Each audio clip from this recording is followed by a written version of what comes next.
la maison, il y a le printemps qui chante.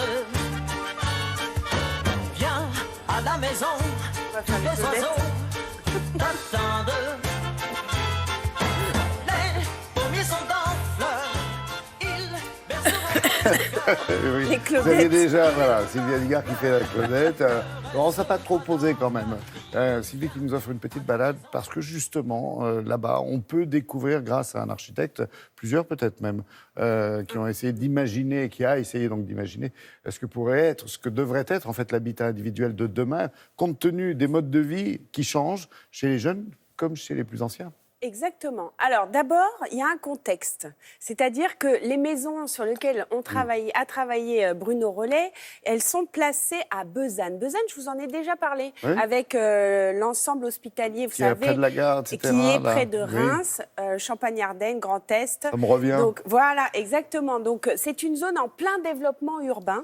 Tramway. Gare TGV, on est à quoi 50 minutes de Paris. Un espace très ouvert, Espace etc. très ouvert. Oui. Construction forcément, construction de logements notamment. Et là, il y a une réflexion entre le bailleur et l'architecte qui a été choisi, qui s'appelle donc Bruno Rollet, autour de l'évolution des modes de vie qui font qu'on a d'autres besoins. Et demain, on aura d'autres besoins. À savoir, avec les seniors, peut-être leur permettre de pouvoir vivre dans leur maison, d'être accompagnés, d'avoir un espace, un petit studio par exemple pour accueillir un étudiant. Ça se fait beaucoup.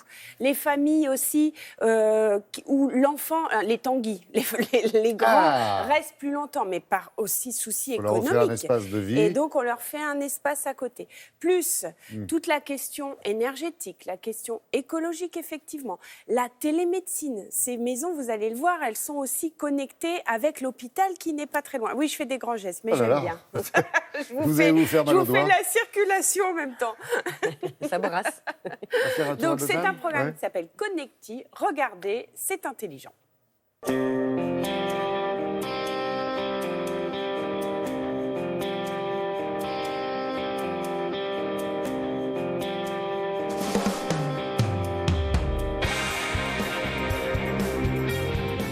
On est sur un site où on a travaillé pour construire deux maisons d'avenir, les maisons de demain, sur un sous-sol qui est fait de craie, d'où la couleur blanche de ces maisons.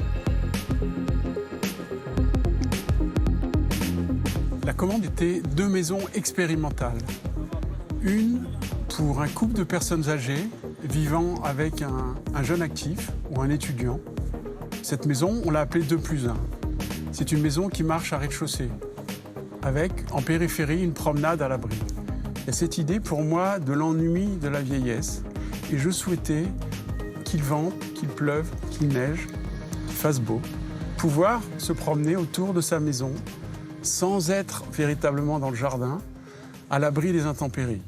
L'autre maison, c'est une maison destinée plus à une famille, où là encore, à l'intérieur de cette maison, un studio qui permet la colocation, qui permet à un ancien de vivre là avec une famille, qui permet à un jeune actif ou à un étudiant de vivre aussi.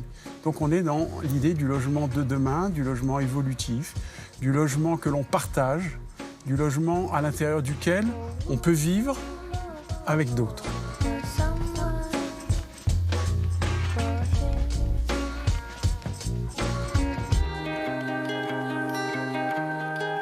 Nous avons travaillé pour permettre à des gens âgés de pouvoir rester chez eux le plus longtemps possible, de pouvoir être consultés par des médecins en faisant à distance des examens médicaux, en étant dans une maison à rez-de-chaussée, où lorsqu'on se lève la nuit, une lumière s'allume, dans des maisons écologiques, dans des maisons économiques, dans des maisons qui permettent à des personnes qui perdent de plus en plus d'autonomie de rester chez elles et de vivre avec d'autres.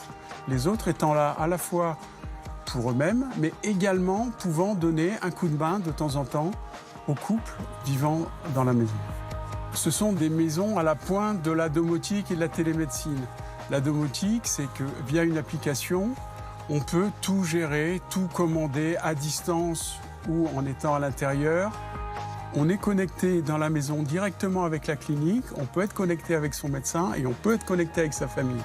C'est-à-dire qu'il y a véritablement ce lien 24 heures sur 24 possible qui fait qu'on n'est jamais seul.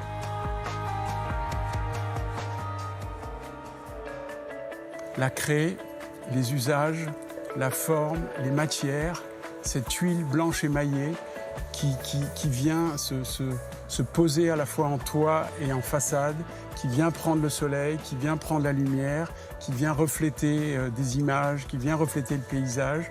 On est dans cette idée que l'architecture, c'est quand même la base de la vie.